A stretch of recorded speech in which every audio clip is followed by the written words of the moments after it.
മറ്റൊരു വാർത്തയിലേക്ക് പോവുകയാണ്. കരൂർ ദുരന്തത്തിൽ സ്വതന്ത്ര അന്വേഷണം ആവശ്യപ്പെട്ട് ടി.വി.കെ നൽകിയ ഹർജിയിൽ സുപ്രീം കോടതി ഉത്തരവ് ഇന്ന്. ജസ്റ്റിസുമാരായ ജെ.കെ. മഹേശ്വരി, എൻ.ബി. അൻജാരിയ എന്നിവരുടെ ബെഞ്ച് രാവിലെ 10:30 ഉത്തരവ് പറയുക. പ്രത്യേക അന്വേഷണ സംഘം രൂപീകരിച്ച മദ്രാസ് ഹൈക്കോടതി ഉത്തരവ് റദ്ദാക്കണമെന്നും സുപ്രീം കോടതി മുൻ ജഡ്ജിയുടെ മേൽനോട്ടത്തിൽ അന്വേഷണം നടത്തണം എന്നും ആവശ്യപ്പെട്ടാണ് ഹർജി. എസ് നന്ദഗോപൻ ചേരുന്നു. നന്ദൻ, പറയൂ.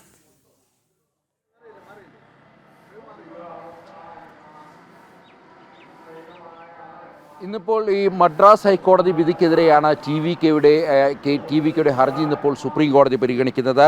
ഒരു മുൻ ജഡ്ജിയുടെ നേതൃത്വത്തിലുള്ള അന്വേഷണമാണ് ടി.വി.കെ മുന്നോട്ട് വെക്കുന്നത്.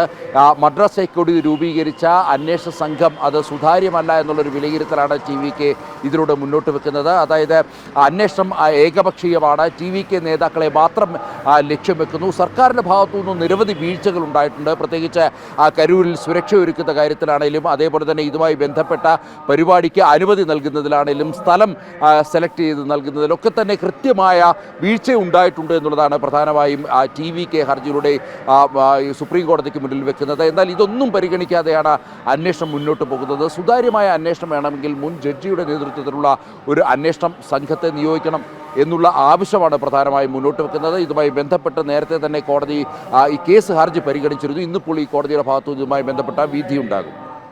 ശരി, എസ് നന്ദഗോപനാണ് വിവരങ്ങൾ നൽകിയത്.